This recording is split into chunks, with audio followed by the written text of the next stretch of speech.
Okay, here in the engine room at Lewis Engines, I'm just going to do a bit of a tutorial on braided hose and fittings on how to fit it up. This style braided hose with a rubber internal, metal outer, the old style aircraft style thing. So what I always use is a Speedflow line of products, which is, you can't beat it. There's a lot of Chinese junk around. Fitted it all, used it all, once only. This is the gear, Speedflow, made in Australia, top stuff. So basic rundown, this is a hard copy. You can download the catalogue on the website and it tells you pretty well everything. So if you're going to do a hose fit up or hose selection or anything like that, either email us, we can help you with it, or get online and download the catalogue, and it's pretty self-explanatory as you go through it. My favourite one is the 100 series stainless braided hose, which is a rubber, high quality rubber with the braided line outside, aluminium fittings. That's the 100 series. They go through all the fitting sizing, either in red and blue or black, and all the dash sizes, what to use. And they use a 200 series as well with a Teflon braided line. This is an olive style fit up into the fitting, which is a little bit more difficult to fit. And to be honest, I've had more of these leak on me through fitting than the 100 series. So I always like the 100 series, but a lot of people like this stuff, this Teflon stainless braided hose. Looks pretty nice, pretty durable stuff. And all the fittings that go along with that. And then there's a push lock 400 series. And the push lock is basically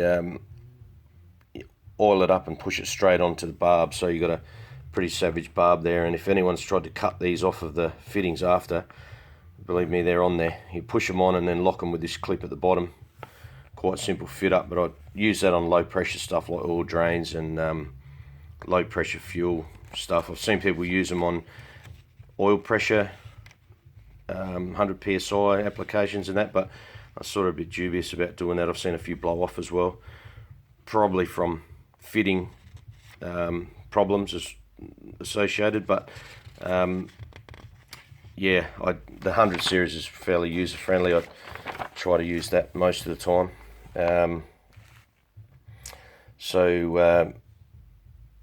Yeah, one interesting thing is a lot of these classes AN fittings, which is Army Navy, and these dash sizes you'll see, dash 4, dash 6, that's the size of the hose. So they're basically 16ths. So for instance, if we've got a dash 12, commonly you'll see it like that, or you'll see it dash 12. So it's a 16th. So what we do then is we break down the fractions. So half of 12, 6, half of 16 is 8th. Then we can break that down again. Half of 6 is 3. Half of 8 is 4. So we can't break that down. Normal mathematical equation can't break that fraction down anymore. Can't have half of a 3 because it's an odd number. So we call that, then we've broken that right down from dash 12 in 16ths. We've broken that down to 3/4. So that's actually a 3/4 inch. So you can refer to a dash 12 hose as 3/4. Yeah, just something, bit of trivia there. And so when fitting these hoses, the 100 series, you'll see on this fitting, it's pretty well how they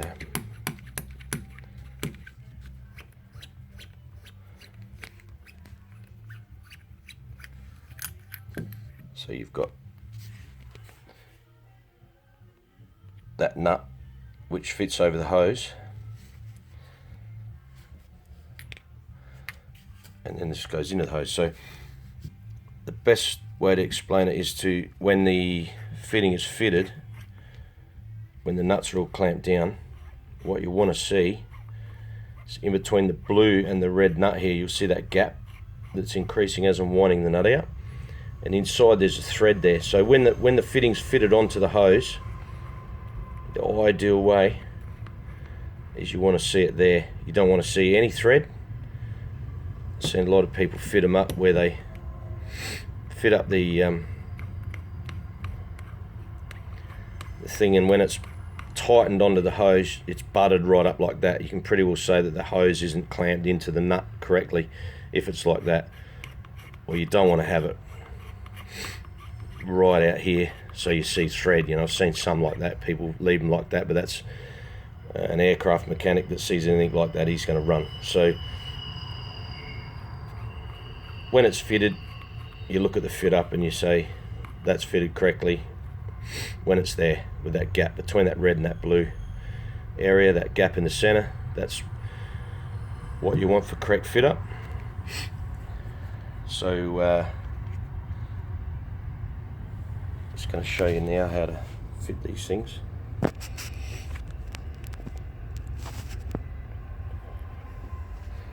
So what I've got is a dash 12 hose here, and best way to cut this hose is with my special tool here. I call it the toe cutter. That's these things here, pretty powerful sort of thing. People use them in gardens and stuff, but these are actually meant for cutting hosing. So the amount of force that's in that area there to cut a hose is huge. So these are sort of about 3.5 foot long levers, so that'll pretty well chomp through that like butter. So the best way to do that is to clamp the hose in there and cut it straight off. That'll get the best sort of cut, because on the end of the hose I see a lot of people chopping them with like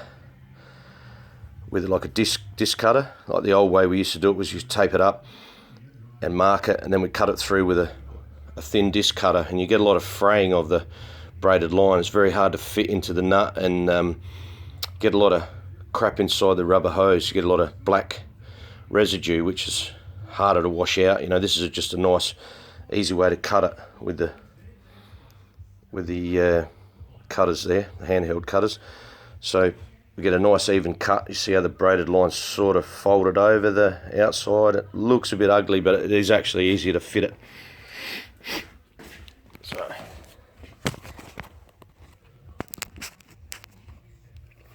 what we do now, after we've cut it, we grab the nut and carefully roll it, because these little braided pieces, they'll actually go into your finger, and man, they sting.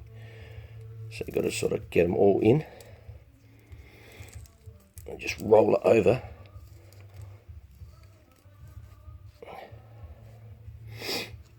Keep pushing it down until the inside, the rubber hose is about level with the thread. So you see inside there's a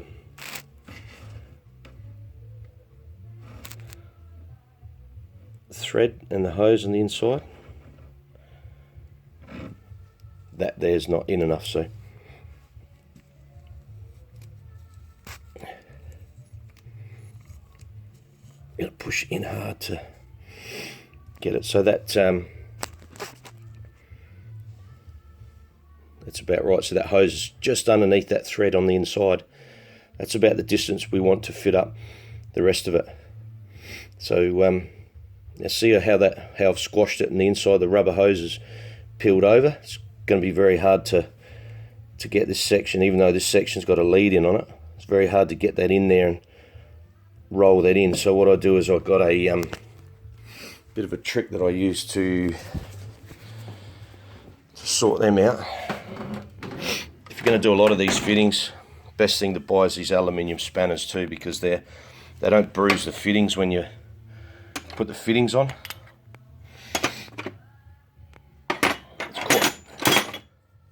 They're just a nice, you know, can buy them anywhere. All Star make them. You can get them from Speedflow. Got all the dash sizes on there. So the aluminium is really friendly with these nuts. If you do it with this sort of thing, a lot of people do it with shifters. You imagine the teeth of the shifter there on the nuts. You know, just makes a hell of a mess. It takes all the anodizing off. It looks crap. So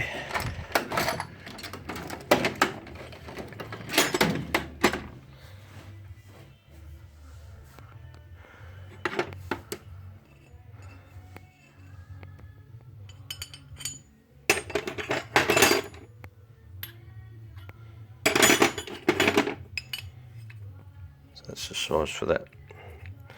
So what I do with these, pretty hard one-handed. I try to put the phone down so see what I'm doing here. So inside this I'll actually get this spanner, the size that I've used for my nut. I'll get the end of that, put it into the hose, roll it around, which will spread the hose into the nut. There's a little recess inside the nut that it spreads it into. So I just use the corner of this spanner, just lay it over into the hose, and it makes it nice and spread out, easy to get the fitting in. So it pulls all the hose out to shape nicely. So then best way to do it then is to drop a little bit of oil on the thread, because these things don't like to be galled up at all. Just a bit of oil. Grab this end, roll it in there.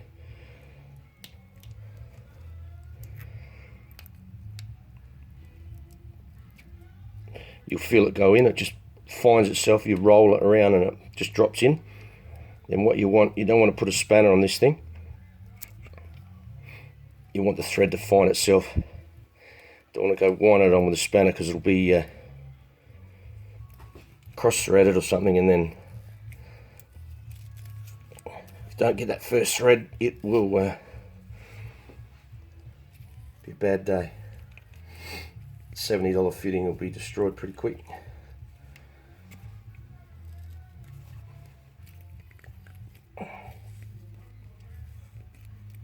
There it is. I want to feel that first thread go in. I don't want to be forcing nothing or spannering it.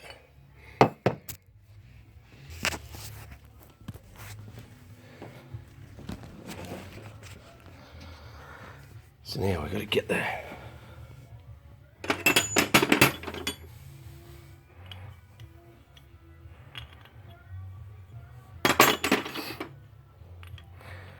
And now we've got the spanner for that nut, spanner for the bottom nut.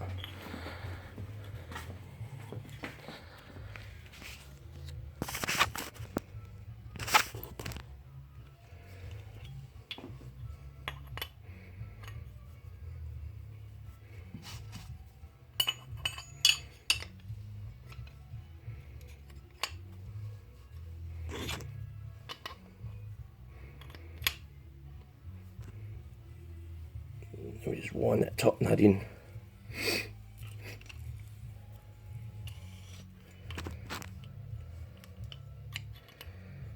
One-handed hose fitting's a bit hard. Normally I have three of them on by now.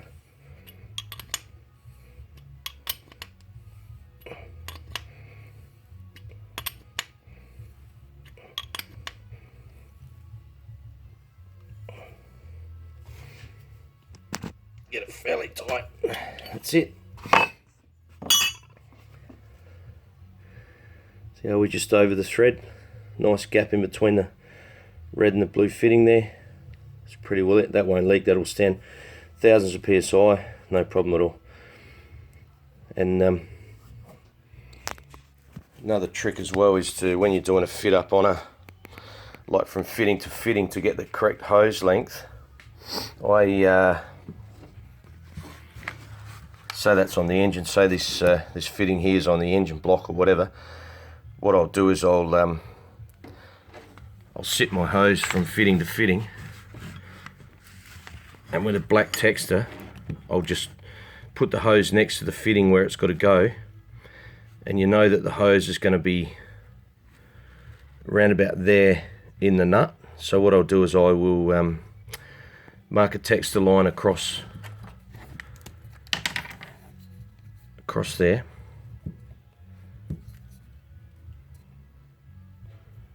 So I'll put a texter line across there.